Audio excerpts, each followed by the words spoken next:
Thoughts of Belal ভাই কাউকে strike দিয়েছে কি দেয় নাই সে আলোচনা আমি আগে করব না। আগে আলোচনা করব যে তিনি কেন স্ট্রাইক দেবেন না, তার কি অধিকার না স্ট্রাইক দেওয়ার? ডেফিনেটলি আছে। এবং এখানে আপনাদেরকে আমি এমনভাবে বোঝানোর চেষ্টা করবো যাতে করে এই ভুল বুঝাবুঝিটা ক্লিয়ার হয়ে যায়।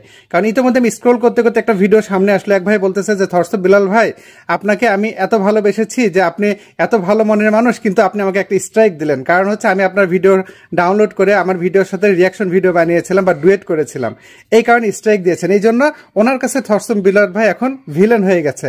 এতদিন কি ছিল হিরো, এখন হয়ে গেছে ভিলেন, কারণ হচ্ছে স্ট্রাইকটা গিয়েছে। এখন কথা হচ্ছে থটস অফ বেলাল ভাই স্ট্রাইক কেন দেবে না? তার কন্টেন্ট আপনি তার অনুমতি ছাড়া ব্যবহার করেছেন। ফেসবুক, ইউটিউব বা বিভিন্ন যে সোশ্যাল মিডিয়াগুলো রয়েছে, ভিডিও শেয়ারিং যে মিডিয়াগুলো রয়েছে বা প্ল্যাটফর্মগুলো রয়েছে, তাদের কিন্তু কপিরাইট আছে। এই কপিরাইট না বোঝার ফলে কিন্তু আপনি থটস অফ বেলাল ভাইকে ভুল বুঝছেন। আর আমিও নিজেও কিন্তু থটস অফ বেলাল ভাইকে নিয়ে যে এরকম একটা ভিডিও তৈরি করবো এরকম আমি প্রস্তুত ছিলাম না। বাট আজকের ভিডিওতে আমি তাকে এলিমেন্ট হিসেবে এখানে উদাহরণ করছি। এছাড়া আরও অন্য তথ্যগুলো শেয়ার করব। আমাদেরকে আগে জানতে হবে কপিরাইট কি। যে ভাই বলেছেন যে থটস অফ বেলাল ভাইয়ের ভিডিও আমি নিয়ে তার সাথে রিয়াকশন করেছিলাম বা ডুয়েট করেছিলাম, তিনি আমাকে স্ট্রাইক দিয়েছেন। থটস অফ বেলাল ভাইকে স্ট্রাইক দিতে হবে না। তার কন্টেন্টের যে প্রোটেকশন বা নিরাপত্তা যেটা রয়েছে সেটা দায়িত্ব ফেসবুক নিজে নিয়েছে। ভাই যদি কাউকে স্ট্রাইক ম্যানুয়ালি নাও দেয়, অটোমেটিক্যালি স্ট্রাইক যাবে, কারণ তার রাইট ম্যানেজার আছে। আর রাইট ম্যানেজার এমন একটা টুল যে আপনি একটা অরিজিনাল কন্টেন্ট ক্রিয়েটর, আপনার কন্টেন্ট যদি কেউ চুরি করে বা আপনার অনুমতি ছাড়া ব্যবহার করে, অটোমেটিক্যালি তার কাছে রিপোর্ট চলে যায়, ক্লেম চলে যায়, স্ট্রাইক চলে যায়। এই যে ছোট্ট বিষয়টা না জানার ফলে কিন্তু অনেকে থটস অফ বেলাল ভাইকে ভুল বুঝছে।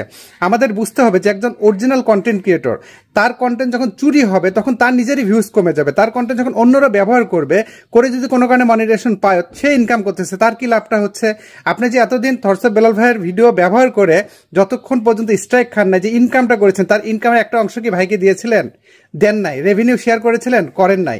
আমরা এটা করি না। আমরা কি করি, অনেক সেলিব্রিটির ভিডিও ক্লিপ এনে নিজেদের ভিডিওর সাথে অ্যাড করে রিয়াকশন ভিডিও বানায়, যেগুলো মোটেও উচিত নয়, অনুচিত কাজ। এর কারণে ফেসবুক এখন নড়ে চড়ে বসেছে। এই ধরনের কন্টেন্টগুলো কিন্তু ফেসবুক এখন আর রাখবে না। এখন ফেসবুক কি করছে, অরিজিনাল কন্টেন্ট ক্রিয়েটর যারা আছে তাদের দিকে ফেসবুক বেশি ফোকাস দিচ্ছে। দেখেন মাঝখানে ফেসবুকটা বস্তির মতো হয়ে গিয়েছিল, একদম এর পরিবেশটা এতটা দূষিত হয়ে গেছে, প্রচুর পরিমাণে কপিরাইট কন্টেন্ট, অসত্য তথ্য ছিল এখানে। চায়না ভিডিওগুলোর সাথে মন গড়া বিভিন্ন বক্তব্য দিয়ে আমরা ভিডিওগুলো ছেড়েছি, এই যে স্প্যামিং করেছি, এর ফলে কিন্তু ফেসবুক বর্তমানে এগুলো রিচ ডাউন করে দিচ্ছে।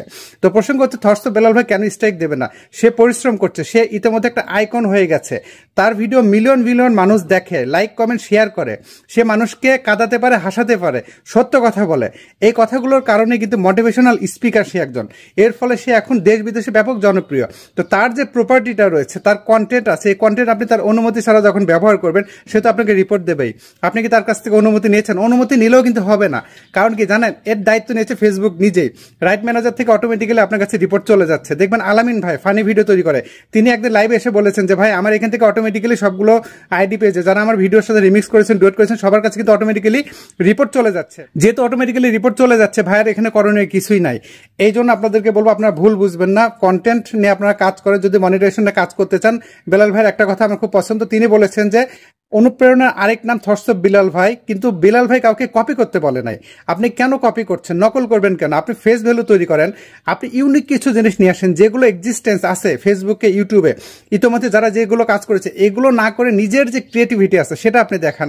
আপনি নিজের ফেস ভ্যালু তৈরি করেন, তখন বুঝতে পারবেন যে একজন ক্রিয়েটর আসলে বেদনাটা কোন জায়গায়। যখন তার কন্টেন্ট চুরি হয়ে যায়, তার যে কতটা কষ্ট লাগে, দেখা যায় তারই ভিউজ হয় না, কিন্তু অন্যান্য পেজগুলো আছে যেগুলোতে প্রচুর ভিউজ হয়। এরকম কিন্তু আমি আরো উদাহরণ দিতে পারি। আপনারা দেখেছেন আমার এলাকা, পার্শ্ববর্তী এলাকায় কি আছে, সাইমন, ভাইরাল সাইমন, তার কন্টেন্ট এত পেজে আছে যে এতগুলো আইডি পেজে এখন তার কন্টেন্ট চুরি করে ব্যবহার করা হয়। এতে করে কিন্তু সুমন ভাই, সাইমন এরা কিন্তু ক্ষতিগ্রস্ত হচ্ছে না? তাদের পেজের ভিউটা কম হচ্ছে, ইনকামটা কম হচ্ছে। অন্যদিকে দেখা যাচ্ছে তাদের কপি করে যারা ছাড়ছে, তারও অনেক সেক্ষেত্রে দেখা যায় তাদের পেজে ভিউ বেশি হয়। এই জন্য আমার যে কন্টেন্ট, এটা তো আমার নিজের রাইট আছে, আমি যে কোনো মতো ক্লেম দিতে পারি, স্ট্রাইক দিতে পারি। এটা ফেসবুক, ইউটিউব আমাকে দিয়েছে, আমি সেই কাজটা অবশ্যই করব। উদাহরণস্বরূপ আমি আরেকটা কথা বলি যে থটস অফ বেলাল ভাই নিজে হাতে স্ট্রাইক দিতে হবে না ওনাকে। ওনার রাইট ম্যানেজার থেকে অটোমেটিক্যালি কিভাবে যাবে? বেলাল ভাই তো জীবিত আছেন, আমি দোয়া করি ইনশাল্লাহ তিনি আরো দীর্ঘজীবী হন, আমাদের মাঝে বেঁচে থাকুক এবং ভালো ভালো কন্টেন্ট দিয়ে আমাদেরকে অবশ্যই যাতে সবসময় জন্য মোটিভেট করে, এটা আমি সবসময় চাই। আমার দোয়া রইল ভাইয়ের প্রতি। যদি ভাইয়ের সাথে আমার কখনো দেখা হয় না, ব্যক্তিগতভাবে কোনো যোগাযোগ নাই, কিছুই নাই। কিন্তু যারা মারা গিয়েছেন, এন্ড্রু কিশোরের কথা যদি বলি, এখন আপনি এন্ড্রু কিশোর এত জনপ্রিয় একজন সিঙ্গার, তার একটা ভিডিও আপনি কপি করে, তার একটা ভিডিও বলতে মিউজিক ভিডিও অথবা তার একটা সাউন্ড আপনি কপি করে আপনার ভিডিওতে লাগান, দেখবেন ক্লেম আসবে।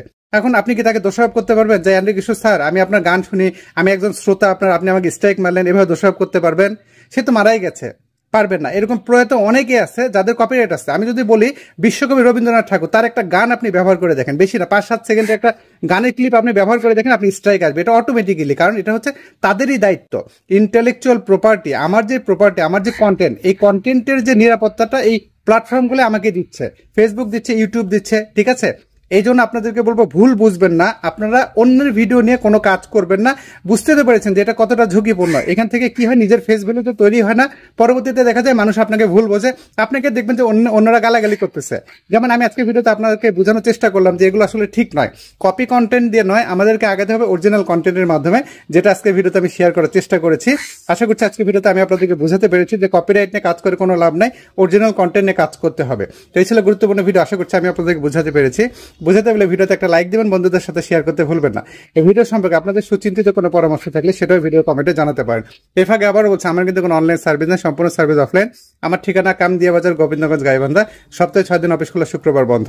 অন্য দিনগুলোতে বন্ধ রাখলে আগের দিন পেজে আপডেটে জানিয়ে দেয়, আপডেট ফলো করে আসবে। সার্ভিস চার্জ প্রযোজ্য। প্রতারক ভুয়াইড হতে সাবধান। অসংখ্য ফেক অ্যাকাউন্ট আমার নামে রয়েছে, আপনাদেরকে ইনবক্সে নক করতে পারে, টাকা পয়সা চাইতে পারে, ফেসবুকে পাসওয়ার্ড চাইতে পারে, দেখা পাতে তাদেরকে রিপোর্ট করবেন, ব্লক করবেন। আমার কিন্তু কোনো অনলাইন সার্ভিস নেই, অফিসে এসে সেবা নিতে হবে। ভিডিওটা একটু বেশি বেশি শেয়ার করে পাশে থাকুন, এই আশাবাদ ব্যক্ত রেখে আজকে মতো বিদায় নিচ্ছি। আল্লাহ হাফেজ।